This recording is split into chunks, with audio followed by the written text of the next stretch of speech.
Thanks for joining us today. I want to talk about the Major League Baseball season. It's been great watching all the games on MLB TV. And there's one thing in particular that has gotten some attention.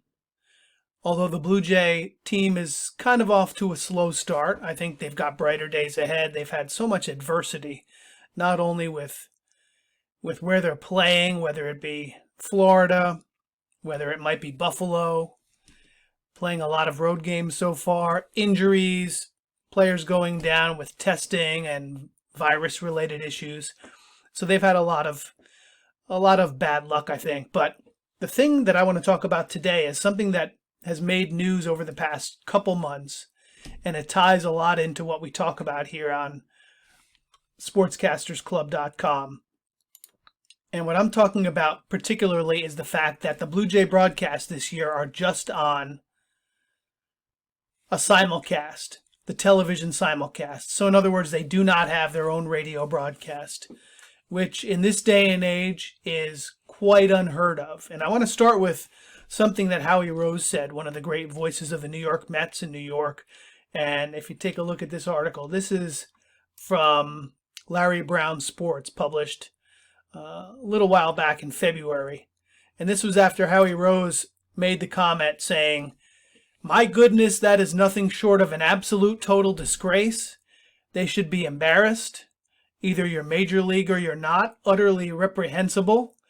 Baseball on the radio is an art and is the last sport that should ever simulcast. Serves no one." And that's because Howie gets it. Howie understands the difference between broadcasting baseball on radio and on TV.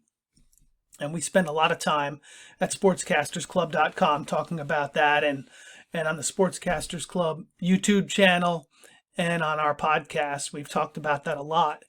And when I used to sit with students at Fordham or at Marist or the Connecticut School of Broadcasting, we would spend weeks and weeks talking about that difference, radio versus TV.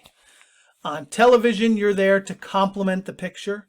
So Dan Schulman might be talking about a player or whatever he sees on the screen and adding to what a viewer can see. But on radio, you're painting the word picture. So it's a completely different thing when Buck Martinez is doing the call on TV versus radio. On radio, you have to be the eyes of the listener. You have to paint that word picture and allow them to see what you see. And the really good ones are helping their listeners feel what they feel. And so that is a big difference. Television on radio versus, or baseball on radio versus baseball on television. And if you want more, again, you can check out a lot more that we talk about that. It's much different. And it really goes back to the early days where there was this battle back in the 20s and 30s when radio first emerged. There was this battle even, should baseball be on the radio?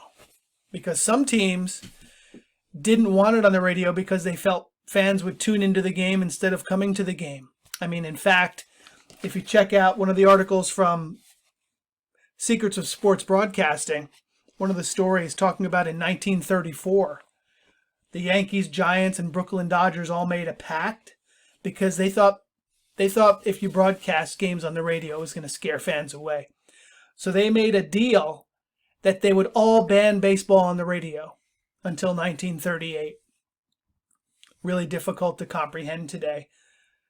2 years later, 13 of baseball's 16 teams had radio, except the 3 New York teams. I mean, ponder that. All the major league teams, all 16 had radio and baseball on the radio, except the 3 New York teams. In 1939, Dodgers owner Larry McPhail finally gave in, signed a deal with WOR Radio.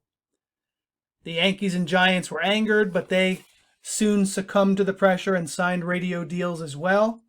And now each of baseball's 16 teams had radio. That's a kind of a cool story. Hard to believe that baseball on the radio was opposed back then. And now we take it for granted. And I have to admit that when I taught classes when I was just a couple years ago in Fordham University, I asked the students, one of the first things I asked in my sports broadcasting class was, who prefers baseball on radio compared to baseball on TV? and I'd say 90% of the class preferred it on television, and I can understand because you're engaging more of your senses. You're engaging your sight, your sense of hearing, and seeing the action is in many cases a lot more exciting. But there is an art and a beauty to baseball on the radio, and it's different than any of the other sports on radio because you're engaging that imagination. You're painting that word picture, you're describing that action, and so you're allowing your listener to draw up the images in their mind, whatever images they want to conjure up. And that was one of the great things when I broadcast professional baseball that I always had in my mind, as I was trying to paint that word picture and bring the listener into the arena, into the stadium, into the action. And that was a lot of the beauty and the art of it. The really good ones are able to get so detailed with their description that you can see it. And think about this. I mean, in the old days, before television broadcasts, fans oftentimes followed the careers of Willie Mays or Joe DiMaggio without ever seeing them. They read about them in the paper. They heard them on radio, heard their exploits during games on the radio, but oftentimes never laid eyes on them in action. Can you imagine that? Just one of the great things and the special things about baseball on radio. And there's so much to it. I know when I broadcast basketball or hockey, it definitely wasn't the same because baseball on the radio, you have so much downtime. It's kind of like sitting next to a friend at the game and shooting the breeze. That's part of the special aspect of baseball compared to the other sports, a lot more downtime. But that's why so many people have been angered by this decision by the Blue Jays. As you took a look back in March in this article, they were getting ready for the experiment of how to do it. And this was a really good article by Gregory Strong. And he was talking about how there is quite a difference. People saying it's a shame that they did so. Talking about Ben Wagner, who does a great job on the Blue Jays broadcast, along with Martinez, Schulman, Tabler, and the rest. But take a look at this article here, this point. There's a nuance and a slight difference in the call between radio and television, according to Rob. And that's true, so true. It's very distinguishable. Once you start to realize the difference between radio and television, you can tell the good ones. And those that are like Bob Costas and some of the other really, John Miller, some of the really great professional broadcasters, Gary Cohen with the Mets, able to go from radio to television and change their style. On radio, you're describing, you're speaking a lot more. On television, you're complimenting. And there's a big distinction. So, for example, on television, you don't have to describe a hard shot right side through the hole into right field for a base hit. In comes Davidson. He picks it up, scoops it, fires to second. You don't have to give that level of description on television because you can see it. That would be a radio call. On television, it might be hot shot right side, base hit. Throw to second, safe. So your level of description on television, much less. And once you develop an ear for that and you understand the difference, it'll frustrate you when you hear or when you watch a TV game and you see the broadcaster giving a radio call. That's just laziness. It's laziness, or it's not knowing the difference. And it's a shame because viewers deserve better. They don't deserve a radio call. They don't need it. But that's one of the great things about MLB TV. And this is the way I grew up too, watching baseball games and turning the broadcast on the radio. So I was able to watch it, but hear the descriptive call, because sometimes that's great to hear. It shouldn't be delivered on a television broadcast, but for the real fan of baseball on the radio, I used to enjoy that. And maybe you did too. So leave a comment down below. Let me know if that's something you grew up doing or if you do now, because on MLB TV, you can actually put the radio call up while you're watching the game. So that's been a lot of fun on MLB TV. And taking a look at one last article, this is from a little while ago as well. Again, talking about the Blue Jays becoming the first team without a dedicated radio feed. The pandemic, But honestly, visiting broadcasters are broadcasting from their home parks or from a studio now anyway. They're not traveling with the team, which causes a whole other set of issues, especially for reporters. That's something we covered on a previous broadcast, a previous video.